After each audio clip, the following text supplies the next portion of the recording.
전국 52개 구치소와 교도소를 책임지는 사람이 바로 교정본부장입니다. JTBC 취재 결과 전직 교정본부장 2명이 잇따라 교도소 납품 비리로 유죄를 받은 사실이 확인됐습니다. 그중에 한 사람은 지인이 청탁한 생수를 교도소에서 팔게 하기 위해서 절차를 무시하고 관련 협회에 압력을 행사한 혐의로 법정 구속까지 됐습니다. 박병현 기자의 보도입니다. 김모 전 교정본부장이 직원에게 생수를 교도소 내 자비구매 물품에 추가하라고 지시한 건 2014년 5월. 하지만 담당 사무관은 교도소에서 물을 끓여서 제공하고 있다며 지시를 따르지 않았습니다. 김 전 본부장의 재차 지시에도 해당 사무관은 해외 사례도 거의 없고 식수를 돈 주고 사 먹게 하냐는 비판도 우려된다고 보고했습니다. 그러자 김 전 본부장은 2달 뒤 정기 인사에서 담당자를 김모 사무관으로 교체했습니다. 김 사무관에겐 아예 특정 생수업체 관계자들을 만나보라며 연락처까지 줬습니다.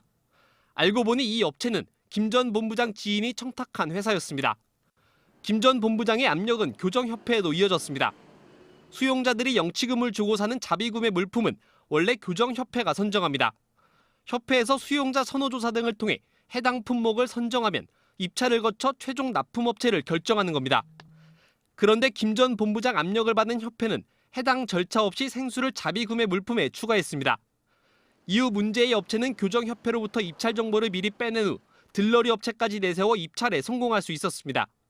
애초 이 사건은 2015년 9월 감사원을 통해 적발됐습니다. 당시 김 전 본부장은 공직을 떠나 대형 로펌 고문으로 입사한 상태.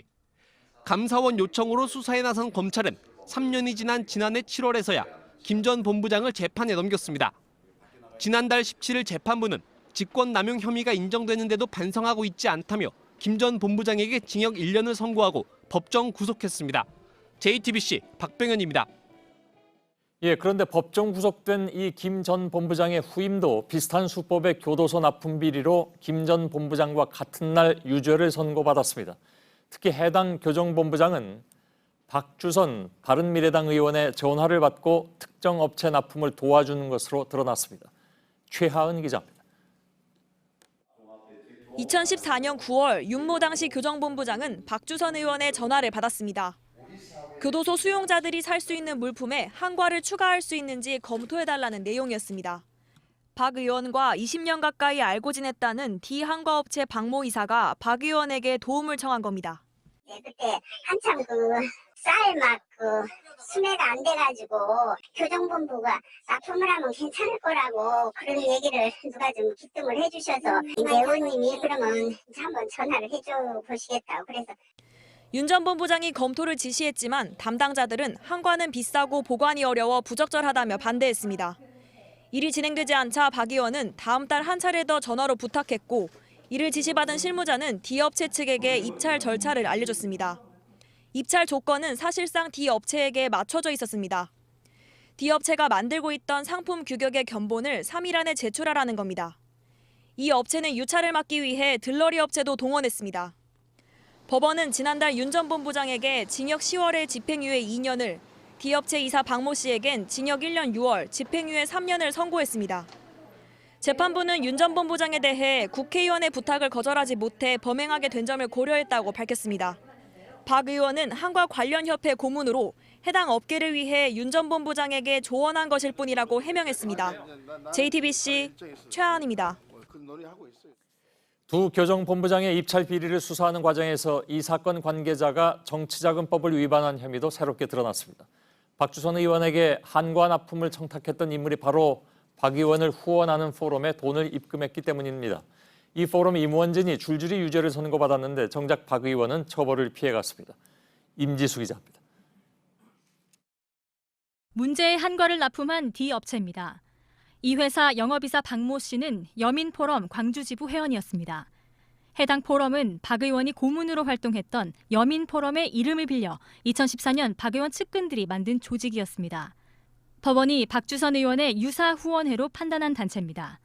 실제 박 의원 중학교 동창 이모 씨가 재정 책임자를, 박 의원 18대 총선 정무특보 조모 씨가 실무 총괄을 맡았습니다. 수사와 재판 과정에선 4천만 원이 넘는 포럼 회비 대부분이 박 의원의 정치 활동 지원에 쓰인 것으로 드러났습니다. 박 의원 강연 활동을 위한 대관료나 조직을 관리하는 특보에게 돈이 흘러간 겁니다. 특히 박 씨는 한과가 교도소 자비 구매 품목으로 선정된 2014년 11월 이 포럼에 가입해 500만 원을 계좌로 입금했습니다. 이 때문에 박모 씨를 포함한 포럼 회원 3명은 불법으로 후원금을 내거나 운용한 혐의로 모두 유죄를 선고받았습니다. 재판부는 박 씨에 대해선 박 의원에게 청탁을 하던 시기에 유사 후원회에 돈을 넣은 건 죄질이 결코 가볍지 않다고 판단했습니다. 하지만 박 의원은 처벌받지 않았습니다. 포럼 관계자들이 박 의원과 보좌진 모르게 자금을 운용했다고 주장했기 때문입니다. 하지만 검찰 수사에서 박 의원 보좌진이 포럼 정관 자료를 제공하고 계좌를 만든 것이 드러난 바 있습니다. 이거 말도 안 되는 판결이야. 아니 무슨 죄가 되냐. 유사 후원기구를 내가 만든 것도 아니고. 박 의원은 해당 업체를 직접 청탁한 사실이 없고 업체 측이 포럼에 돈을 입금한지도 몰랐다며 포럼 돈을 쓴 적도 전혀 없어 무혐의 처분을 받은 사건이라고 해명했습니다. JTBC 임지수입니다.